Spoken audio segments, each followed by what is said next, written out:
Kung patuloy kang naghihintay na dumating ang pera sa iyo, mali ang paraan mo. Ang yaman ay hindi sumusunod sa swerte, kundi sa tamang mindset at disiplina. Maraming tao ang abala sa paghahanap ng shortcuts, ngunit ang tunay na tagumpay ay bunga ng wastong pananaw. Sa unang 3 segundo, damhin ang lakas ng isip na magbubukas ng pinto sa oportunidad. Ang ating isipan ay parang hardin na pinipili nating alagaan o pabayaan. Ang bawat desisyon ay parang butil na itinatanim sa lupa. At sa paglipas ng panahon, bunga nito ang iyong karanasan at tagumpay. Kaibigan at kapatid, muli inaanyayahan kita na mag-subscribe sa ating channel para lagi kang updated sa mga bagong videos na aking gagawin at paki-share na din ito sa iyong mga kaibigan at tayo nang baguhin ang pananaw natin sa buhay. Kapag naintindihan mo ito, makikita mo kung paano ka unti-unting magiging handa sa lahat ng pagkakataon. Tulad ng sabi ni Marcus Aurelius, ang buhay ay maikli at ang tamang paghahanda ay magdadala sa iyo sa katahimikan at tagumpay. Hindi ang dami ng pera ang sukatan ng karunungan, kundi ang kakayahan mong kontrolin ang sarili at manatili sa prinsipyo. Ang mga hakbang mo ngayon ay magtatakda ng direksyon ng iyong bukas. Sa bawat araw na ginugugol mo sa tamang mindset, unti-unti mong makakamit ang mga bagay na hinahangad mo.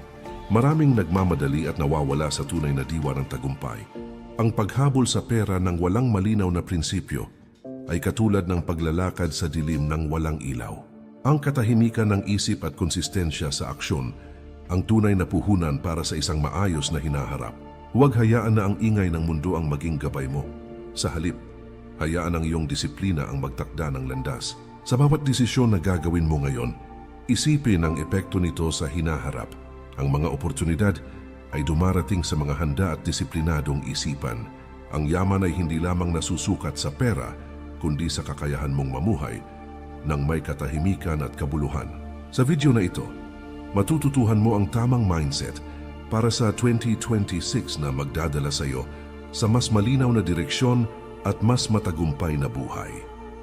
Number 1, disiplina sa sarili ay ang unang hakbang sa tunay na tagumpay. Ang isipan na kontrolado ang emosyon at aksyon ay parang bakal na matatag sa bagyo ng buhay. Maraming tao ang nagpapadala sa tukso at agos ng kapaligiran kaya nauubos ang oportunidad. Sa bawat pagpipigil sa sarili, unti-unti mong hinuhubog ang landas patungo sa yaman at katahimikan. Disiplina ay pundasyon ng lahat ng susunod na hakbang sa tagumpay. Ang kakayahang pamahalaan ng sarili ay nagtatakda ng direksyon ng iyong buhay at hinaharap.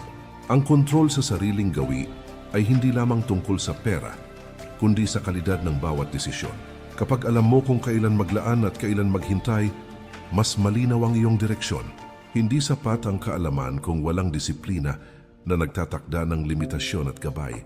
Ang tunay na kapangyarihan ay nagmumula sa kakayahan mong pamahalaan ang sarili bago ang mundo. Disiplina ay nagbibigay sa iyo ng kalinawan sa bawat hakbang at oportunidad na dumarating. Disiplina ay hindi parusa, kundi kasangkapan sa paglago at tagumpay. Ang bawat maliit na hakbang na may kontrol at konsistensya ay nagbubunga ng matatag na pundasyon.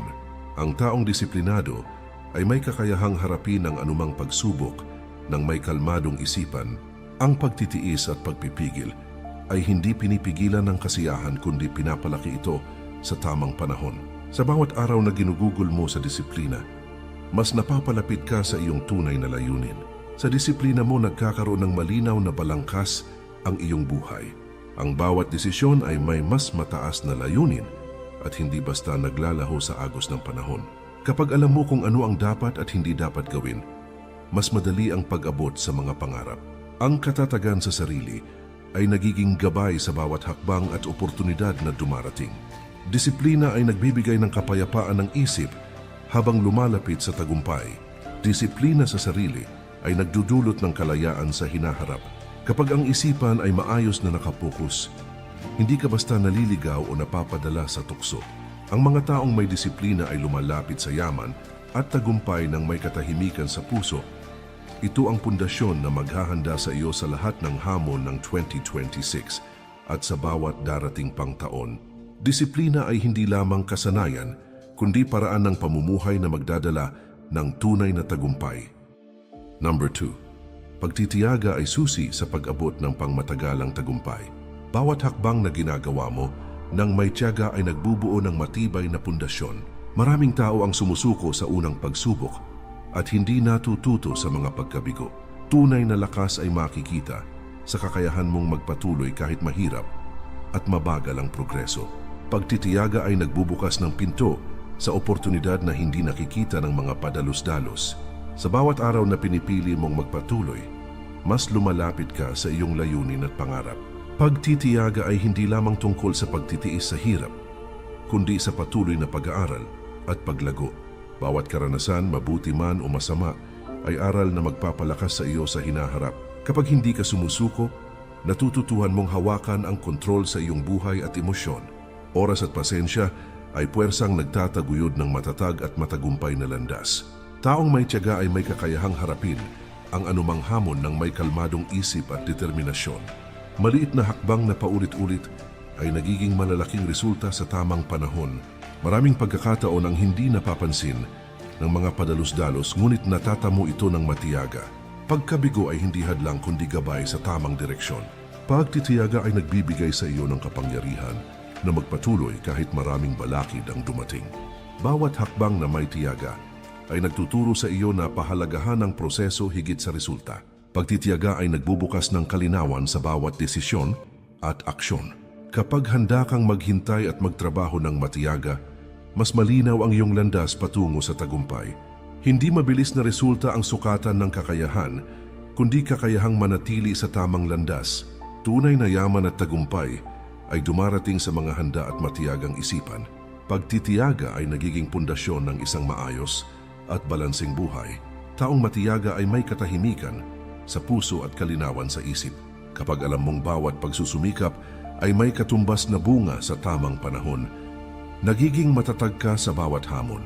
Pagtitiyaga ay hindi lamang kasanayan, kundi paraan ng pamumuhay na magdadala ng tunay na tagumpay. Matatag na pag-iisip at pagtitiyaga ang susi para sa mas malinaw na landas tungo sa kinabukasan. Bawat araw na may tiyaga ay hakbang patungo sa mas matagumpay at makabuluhang buhay. Number 3. Malinaw na layunin ay nagbibigay ng direksyon sa bawat hakbang mo. Kapag alam mo kung ano ang gusto mong marating, mas madaling magdesisyon sa bawat sitwasyon. Maraming tao ang naglalakad sa buhay ng walang malinaw na direksyon at napapadala sa agos ng kapaligiran. Tiyak na layunin ay nagbibigay ng fokus sa iyong isipan at aksyon. Sa bawat malinaw na hakbang, nagiging mas epektibo ang iyong pagsusumikap at oras. Malinaw na layunin ay nagbubukas ng daan patungo sa mas matibay at makabuluhang tagumpay. Pagpaplano at pagkakaroon ng konkretong layunin ay hindi lamang sa plano kundi sa konsistensya ng aksyon. Ang taong may malinaw na layunin ay nakikita ang oportunidad at hindi natitinag ng mga pagkabigo. Layunin ay parang gabay na ilaw sa madilim na landas, naglalapit sa iyo sa tama at makabuluhang resulta. Kapag malinaw ang direksyon, mas madali ang pag-prioritize sa mahahalagang bagay at desisyon. Malinaw na layunin ay nagbibigay ng kalinawan at kapanatagan sa bawat hakbang ng iyong buhay. Layunin ay hindi basta pangarap, kundi konkretong plano na may aksyon sa likod. Kapag sinusunod mo ang tamang proseso, bawat hakbang ay nagiging tulay patungo sa tagumpay. Hindi lahat ng tao ay may kakayahang manatili sa landas, ngunit ang may malinaw na layunin ay nagtatagumpay. Malinaw na layunin ay nagpapalakas sa iyo laban sa distractions at kaguluhan ng paligid. Sa pamamagitan nito, natututo kang maging mas disiplinado at determinado sa bawat araw. Konsistensya sa pagsunod sa malinaw na layunin ay susi sa pag-abot ng pangarap. Bawat aksyon na nakaayon sa layunin ay nagdudulot ng progresibong pagbabago sa buhay mo. Layunin ay nagiging batayan sa pagpili ng tama at pag-iwas sa hindi mahalaga. Kapag malinaw ang direksyon, mas madali ang pagtukoy sa hakbang na magdadala sa iyo sa susunod na antas. Malinaw na layunin ay nagbibigay daan sa mas makabuluhan at balanseng pamumuhay. Malinaw na layunin ay nagbibigay ng fokus at lakas sa gitna ng hamon at pagdududa. Kapag nakatuon ka sa malinaw na layunin, mas nagiging matatag ka sa bawat pagsubok. Layunin ay hindi lamang gabay, kundi puwersa na nagtutulak sa iyo pasulong. Sa pagtatakda ng malinaw na layunin, mas nagiging handa ka sa anumang darating na pagkakataon. Bawat hakbang na may malinaw na layunin ay patungo sa mas makabuluhan at matagumpay na hinaharap. Number 4. Pagiging bukas sa oportunidad ay susi para makamit ang hindi inaasahang tagumpay. Maraming tao ang nagtatagpo ng pagkakataon, ngunit hindi handa tanggapin ito. Ang bukas na isipan ay nakakatuklas ng mga posibilidad na hindi nakikita ng iba. Kapag tinatanggap mo ang oportunidad, mas mabilis ang pag-unlad ng iyong kaalaman at karanasan. Pagiging bukas sa pagkakataon ay nagdudulot ng bagong ideya at mas epektibong aksyon. Bawat pagkakataon na sinasamantala ng may tapang ay hakbang patungo sa mas matibay na hinaharap. Hindi lahat ng oportunidad ay nakikita agad, kaya kailangang alerto at handa sa bawat sitwasyon. Pagiging receptive sa pagbabago at bagong ideya ay nagbubukas ng pintuan sa paglago at tagumpay. Minsan ang pinakamaliit na pagkakataon ay nagdudulot ng pinakamalaking resulta sa hinaharap. Kapag may bukas na isipan, mas madali mong natutukoy kung alin ang mahalaga at alin ang pwedeng ipagwalang bahala. Oportunidad ay nagiging puwersa na nagtutulak sa iyo sa susunod na antas ng buhay. Ang pagiging bukas ay hindi nangangahulugang basta-basta sumasang-ayon, kundi malinaw na pagtukoy sa tamang oportunidad. Kapag handa kang tanggapin ang pagbabago, natututo kang umangkop at lumago ng mas mabilis. Maraming pagkakataon ang nawawala sa mga sarado, ang isip o takot sumubok. Bukas na pananaw ay nagtuturo sa iyo na samantalahin ang bawat pagkakataon ng may tapang at determinasyon. Sa bawat bukas na hakbang, natututo kang makita ang mundo ng mas malawak at puno ng posibilidad. Pagiging bukas sa oportunidad ay nagbibigay ng mas malalim na pananaw sa buhay at desisyon. Kapag natutunan mong tanggapin at kilalanin ang tamang pagkakataon, mas nagiging malinaw ang landas mo patungo sa tagumpay. Hindi lahat ng pagkakataon ay mukhang perpekto, ngunit sa bukas na isipan, natututo kang pahalagahan ang potensyal nito. Bukas na disposisyon ay nagbibigay ng kalayaan sa isip at lakas sa puso. Pagiging receptive sa posibilidad ay nagbubukas ng mas maraming pinto para sa pag-unlad at karanasan. Oportunidad ay hindi palaging dumarating ng malinaw, kaya kailangan mong maging alerto at handa. Sa bawat pagkakataon na tinatanggap mo ng may bukas na isipan, natututo kang gumawa ng mas matalinong desisyon. Pagiging bukas ay nagpapalawak ng pananaw at nagbibigay daan sa mas maraming tagumpay. Kapag handa ka sa bagong oportunidad, nagiging mas madali ang pag-abot sa mga layunin at pangarap. Bawat bukas na hakbang ay nagdadala sa iyo sa mas makabuluhan at matagumpay na hinaharap. Number 5. Pagpili ng tamang kapaligiran ay mahalaga para sa paglago at tagumpay. Kapaligiran na pinipili mo ay humuhubog sa iyong gawi, pananaw at paniniwala. Maraming tao ang napapadala sa negatibong impluensya ng paligid at nawawala sa tamang landas. Kapag napiling mabuti ang kapaligiran, mas madali ang pagtutok sa layunin, disiplina at personal na pag-unlad. Tamang kapaligiran ay nagbibigay ng suporta, inspirasyon at lakas ng loob sa bawat hakbang ng buhay. Mga taong kasama mo ay may malaking impluensya sa iyong desisyon, aksyon at mindset. Kapag napapaligiran ng positibong individual, mas mabilis ang personal na paglago, pagkatuto at pag-abot sa oportunidad. Kapaligiran ay pwedeng magbigay ng lakas o magpahina sa determinasyon mo. Depende sa pinipili mong samahan. Pagpili ng tamang tao at lugar ay susi sa mas matagumpay, balanseng at makabuluhang pamumuhay. Hindi lahat ng pagkakataon ay ligtas sa maling impluensya, kaya kailangan ng wastong discernment sa mga tao at sitwasyon. Kapag may tamang gabay at inspirasyon sa paligid, mas malinaw ang landas patungo sa pangarap at mas maayos ang mga desisyon mo. Negatibong kapaligiran ay nagdudulot ng distraction, pag-aalinlangan sa sarili at pagbagal ng progreso. Tamang kapaligiran ay nagtuturo sa iyo na pahalagahan ang oras, lakas at desisyon ng may kalinawan at determinasyon. Pagpili ng tamang kapaligiran ay nagbibigay ng proteksyon sa iyong isip, emosyon at pananaw sa buhay. Kapag maayos ang paligid, mas madali ang pagbuo ng positibong gawi, mindset at ugali.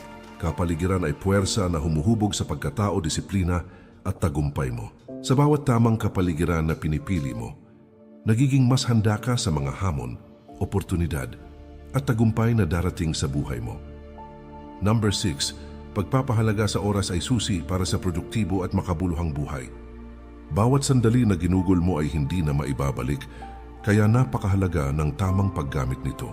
Maraming tao ang nasasayang sa walang kabuluhang aktibidad at distractions.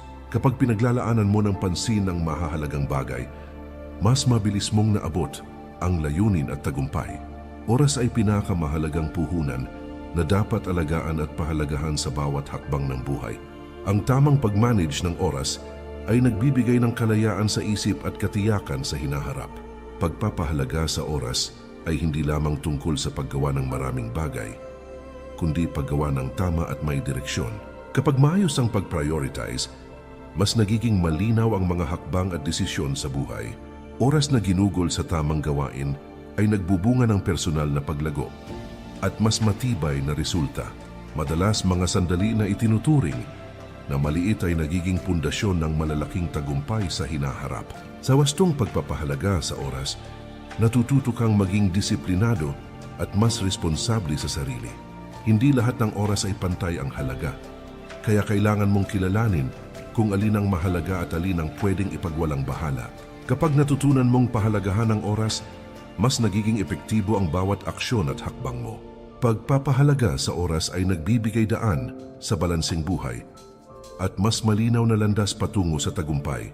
Oras na hindi na ibabalik ay paalala na bawat sandali ay dapat gamitin ng may konsentrasyon at intensyon. Ang paggalang sa oras ay nagtuturo rin ng respeto sa sarili at sa mga tao sa paligid mo. Bawat araw na ginugugol mo ng may pagpapahalaga sa oras ay hakbang patungo sa mas maayos at matagumpay na hinaharap. Kapag pinili mong maging disiplinado sa oras, mas nagiging handa ka sa mga darating na oportunidad at hamon. Pagpapahalaga sa oras ay nagbibigay ng kontrol sa buhay at malinaw na direksyon sa pangarap. Sa bawat tamang desisyon sa oras, mas nagiging makabuluhan ang bawat hakbang at aksyon mo. Oras ay kayamanan na kapag naipamahagi ng tama ay magdadala sa iyo sa tunay na tagumpay. Number 7. Katahimikan ng isip ay susi sa malinaw na pag-iisip at matalinong desisyon. Kapag maayos at tahimik ang isip, mas malinaw mong nakikita ang mga oportunidad at panganib sa paligid. Maraming tao ang naguguluhan at napapadala sa emosyon dahil hindi nila pinapahalagahan ang katahimikan. Tahimik na isipan ay nagbibigay ng kontrol sa sarili at kakayahang harapin ang hamon ng buhay ng may kalmadong pananaw. Sa katahimikan ng isip, natututo kang pahalagahan ang bawat hakbang at desisyon. Ito ay pundasyon ng disiplina, pagtitiyaga at malinaw na layunin sa buhay. Katahimikan ay hindi nangangahulugang kawalan ng aksyon kundi malinaw na focus sa mga mahalaga. Kapag natutunan mong i-manage ang ingay sa loob at labas ng sarili, mas nagiging epektibo ang bawat aksyon mo. Isip na tahimik ay nagbibigay daan sa tamang pagsusuri ng bawat pagkakataon. Maraming problema ang nagmumula sa magulong pag-iisip at hindi maayos na emosyon.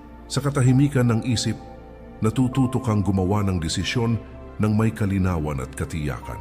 Kapag pinipili mong mapanatili ang katahimikan, mas nagiging matatag ka sa bawat pagsubok at hamon.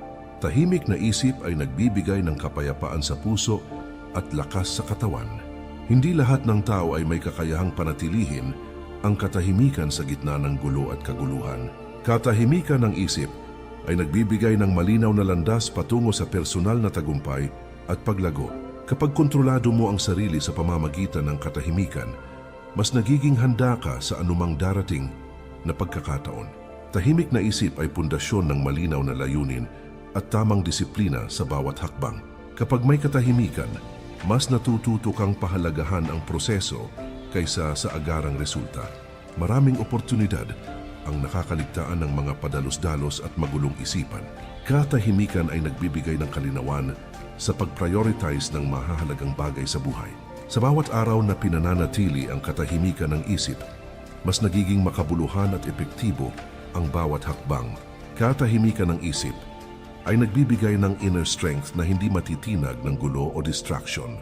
Kapag may tahimik na isipan, mas nagiging maayos ang relasyon mo sa sarili at sa iba. Ito rin ay susi para sa mas malinaw at balansing pagdedesisyon sa hinaharap. Katahimikan ng isip ay nagiging gabay para sa mas makabuluhan at matagumpay na buhay.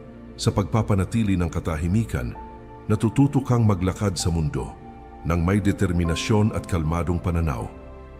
Bawat isa sa mga prinsipyo ay parang ilaw na gumagabay sa iyo sa dilim, nagtuturo kung paano kumilos ng may kalmadong isip at determinasyon. Kapag pinagsama ang mga ito, nagkakaroon ka ng pundasyon na hindi matitinag ng mga hamon at pagbabago ng buhay. Kaibigan at kapatid, muli inaanyayahan kita na mag-subscribe sa ating channel para lagi kang updated sa mga bagong videos na aking gagawin at paki-share na din ito sa iyong mga kaibigan at tayo nang baguhin ang pananaw natin sa buhay. Tulad ng sinasabi ng mga Stoic, ang kapayapaan ng isip ay mas mahalaga kaysa sa anumang yaman sa mundo.